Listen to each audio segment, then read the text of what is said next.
नमस्कार, clean news Bihar में आप सभी श्रोताओं का स्वागत है। बिहार में लापरवाही, अलग अलग लाइन में लगकर महिला ने लगवाई 2 डोज। जानिए फिर क्या हुआ। एक तरफ लोग कोरोना वैक्सीन के नाम पर भाग रहे हैं, तो वहीं ऐसे भी लोग हैं जो वैक्सीन चढ़ बढ़ कर लगवा रहे हैं। इनमें कुछ ऐसे भी हैं जो जानकारी के अभाव में एक ही समय में एक से ज़्यादा वैक्सीन लगवा बैठते हैं। सरकार ने एक वैक्सीन लेने के लिए उसका समय कम से कम 3 महीने के लिए कर दिया है। पहली डोज लेने के बाद व्यक्ति को 3 महीने के अंदर दूसरी डोज लेनी होती है। इसके बाद भी कुछ लोग एक ही समय में दोनों डोज लगवा रहे हैं। जब इस मामले की जानकारी स्वास्थ्य महकमे को हुई तो उनके होश उड़ गए। परिजन भी हंगामा करने के लिए वैक्सीनेशन सेंटर पहुंच गए। मामला बिहार के पुनपुन प्रखंड के बेलदारी चक उत्क्रमित मध्य विद्यालय वैक्सीनेशन सेंटर का है। यहाँ उस समय हड़कंप मच गया जब स्वास्थ्य महकमे को पता चला कि एक महिला ने एक ही समय में अलग अलग लाइन में लगकर 2 वैक्सीन ले ली है। इसकी जानकारी जब परिजनों को हुई तो वह भी वैक्सीनेशन सेंटर पहुंचे और हंगामा करने लगे। हंगामा देख स्वास्थ्य कर्मियों के भी हाथ फूल गए। जानकारी के अनुसार वैक्सीनेशन सेंटर पर अवधपुर के रविंद्र महतो की 63 वर्षीय पत्नी सुनीला देवी का स्वास्थ्य परीक्षण किया गया। जांच के दौरान महिला ठीक मिली। बताया जाता है कि वैक्सीनेशन सेंटर पर एक कमरे में 18 प्लस के और दूसरे में 45 प्लस वालों को वैक्सीन लगाई जा रही थी। कोवैक्सीन और कोविशील्ड के लिए अलग अलग लाइन लगी थी। पशुपति पारस बने लोक जनशक्ति पार्टी के नए अध्यक्ष। राष्ट्रीय कार्यकारिणी ने लगाई मुहर, नहीं पहुंचे प्रिंस राज। चिराग पासवान को बेदखल कर चाचा पशुपति कुमार पारस लोक जनशक्ति पार्टी के अध्यक्ष चुने गए हैं। गुरुवार को बुलाई गई राष्ट्रीय कार्यकारिणी की बैठक में उनके निर्वाचन पर मुहर लगा दी गई है। पूर्व सांसद सूरज भानु सिंह ने निजी आवास पर बैठक का आयोजन हुआ। इससे पहले पशुपति पारस ने अध्यक्ष पद के लिए अपना नामांकन दाखिल किया। उनके साथ चंदन, वीना और केसर जैसे नेता नजर आए, लेकिन प्रिंस राज नहीं पहुंचे। 3 बजे तक किसी अन्य का नामांकन नहीं होने से पशुपति पारस अध्यक्ष बन गए। पशुपति पारस इससे पहले पार्टी के संसदीय बोर्ड के अध्यक्ष बने। उसके बाद गुरुवार को पशुपति पारस गुट के लोगों ने उन्हें पार्टी का नया राष्ट्रीय अध्यक्ष भी नियुक्त कर दिया है। बैठक में पार्टी के 4 सांसदों और राष्ट्रीय कार्यकारिणी के सदस्यों ने हिस्सा लिया। लोजपा सांसद पशुपति पारस, सांसद महबूब अली कैसर, सांसद मीना देवी, चंदन सिंह मौजूद रहे। पारस के अध्यक्ष निर्वाचित होते ही औपचारिक घोषणा शाम 5 बजे होगी। इस दौरान एक प्रेस कॉन्फ्रेंस भी होनी है। बिहार में दरोगा और सार्जेंट भर्ती का फाइनल रिजल्ट जारी। जानिए डाउनलोड कैसे करें। Bihar police subordinated service commission ने दरोगा, सार्जेंट और सहायक जेल अधीक्षक भर्ती परीक्षा का फाइनल रिजल्ट जारी कर दिया है। अभ्यर्थी अपने नतीजे बीपीएससी की वेबसाइट www.bpssc.bih.nic.in पर जाकर चेक कर सकते हैं। इस भर्ती परीक्षा के जरिए बिहार पुलिस और जेल एवं सुधार सेवाओं के अंतर्गत दरोगा, सार्जेंट और सहायक जेल अधीक्षक के रूप में 2446 पदों पर भरे जाने हैं। यह भर्ती प्रक्रिया 2019 में शुरू हुई थी। बीपीएसएससी के ओर से जारी नोटिफिकेशन के अनुसार दरोगा पद के लिए कुल 2062 अभ्यर्थी का अंतिम रूप से चयन हुआ है। बिहार की बेटियों के हक में सीएम नीतीश ने लिया एक और बड़ा फैसला। स्पोर्ट्स यूनिवर्सिटी में 33% सीटें रिजर्व। बिहार के मुख्यमंत्री नीतीश कुमार ने बिहार की बेटियों के लिए एक और बड़ा निर्णय लेते हुए प्रदेश में स्थापित होने वाले खेल विश्वविद्यालय में नामांकन में 1/3 सीटें आरक्षित करने की घोषणा की है। इसका आदेश देते हुए उन्होंने कहा कि इससे खेल की ओर छात्राएं अधिक प्रेरित होंगी और उनकी संख्या भी बढ़ेंगी। खेल विश्वविद्यालय स्थापित हो जाने से राज्य में खेलों को काफी बढ़ावा मिलेगा, विद्यार्थियों को बेहतर प्रशिक्षण मिलेगा। बता दें कि सीएम नीतीश ने बुधवार को वीडियो कॉन्फ्रेंसिंग के माध्यम से खेल विश्वविद्यालय से संबंधित प्रस्तावित विधेयक के प्रस्तुतिकरण देखते हुए यह निर्देश जारी किया।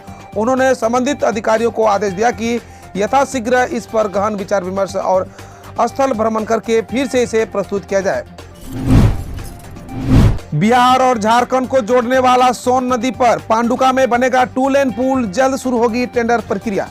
केंद्रीय सड़क परिवहन एवं राजमार्ग मंत्रालय द्वारा बिहार तथा झारखंड को जोड़ने वाली सोन नदी पर पांडुका पुल बनने का रास्ता अब साफ हो गया है। मंत्रालय द्वारा स्वीकृति के बाद जल्द ही इसकी टेंडर प्रक्रिया शुरू कर दी जाएगी।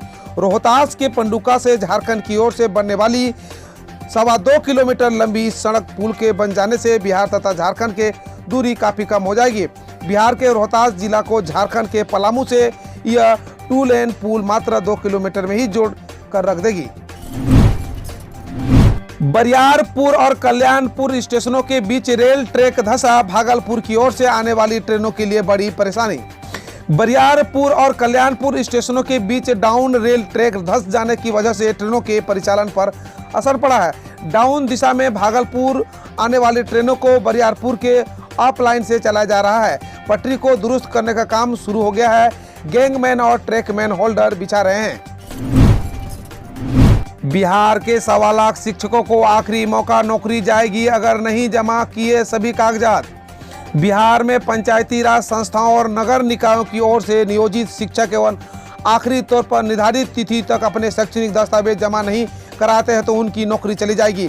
ऐसे शिक्षकों की संख्या 1.25 लाख के करीब है। उनसे दस्तावेजों की मांग सन 2016 से ही की जा रही है। शिक्षा मंत्री विजय कुमार चौधरी ने गुरुवार को कहा, उन शिक्षकों के लिए आखिरी मौका है। अगर निर्धारित तारीख तक जरूरी दस्तावेज जमा नहीं हुए तो सरकार नियमावली अनुकूल निर्णय लेगी। एक सप्ताह में हुई 170 मिलीमीटर बारिश, गरही का जल स्तर 9 फीट ऊपर। रेन शेडो एरिया में शुमार जमुई के लिए मई के बाद जून ने भी शुभ संकेत दिया है। पहले मई माह में औसत वर्षापात से 5 गुना बारिश और फिर जून में झमाझम बारिश से किसानों के चेहरे खिल गए हैं। हालांकि इस बारिश में गर्मा फसल को नुकसान भी हुआ है। आंकड़ों की बात करें तो एक सप्ताह में ही पूरे जून का औसत वर्षापात से ज्यादा बारिश हो गई है। मानसून की बारिश ने गर्मा फसल को भारी नुकसान पहुंचाया है तो धान की फसल के लिए जलाशयों में पर्याप्त जल संचय हो गया है। नुकसान तो ओबाई में विलंब होने से खरीफ मक्का और अरहर की फसलों को भी होना, जिसका परिणाम बाद में दिखाई देगा। गली और सड़क की बात करें तो शहर से लेकर गांव तक की कीचड़ और पानी का साम्राज्य हो गया है। जमुई शहर में तो कई मोहल्लों में जल जमाव के कारण लोगों को घरों से निकलना मुश्किल हो गया है। AM2 मॉडल से ही होगा बिहार में पंचायत चुनाव, ईवीएम जुटाने में जुटा निर्वाचन आयोग। कोरोना के कारण टल चुका पंचायत को राज्य निर्वाचन आयोग अगले 2 से 3 महीनों में कराने की तैयारी में जुट गया है। इसको लेकर पर्याप्त संख्या में ईवीएम जुटाने की नए सिरे से तैयारी शुरू कर दी गई है। इसके लिए राज्यों से ईवीएम उपलब्ध कराने को लेकर पत्राचार किया जा रहा है। सूत्रों के माने तो राज्य निर्वाचन आयोग ने दूसरे प्रदेशों से M2 मॉडल की ईवीएम मंगाने को फैसला किया है। इसके अलावा राज्य निर्वाचन आयोग के पास अपना भी ईवीएम है। ऐसे में जरूरत को ध्यान में रखकर ही आयोग ईवीएम मंगा जाएगा।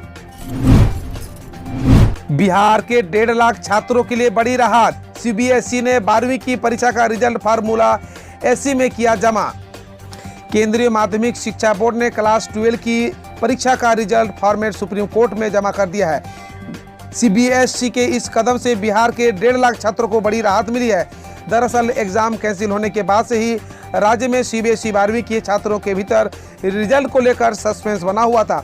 CBSE की ओर से सुप्रीम कोर्ट में सौंपी गई मूल्यांकन फॉर्मेट में कहा गया है कि 10वीं, 11वीं और 12वीं के अंकों के आधार पर इस बार रिजल्ट जारी किया जाएगा। बोर्ड ने कहा कि 30% मार्क और 10वीं के 3 टॉप विषयों के आधार पर 30% मार्क, 11वीं के आधार पर 40% मार्क और 12वीं के यूनिट टेस्ट आदि के आधार पर दिया जाएगा। हम रोज ऐसे ही न्यूज लाते रहेंगे, तो यदि आपने अभी तक क्लीन न्यूज को सब्सक्राइब नहीं किया है तो पहले फटाफट सब्सक्राइब कर लें, साथ ही बेल आइकन को दबा दें ताकि कोई अपडेट मिस ना हो।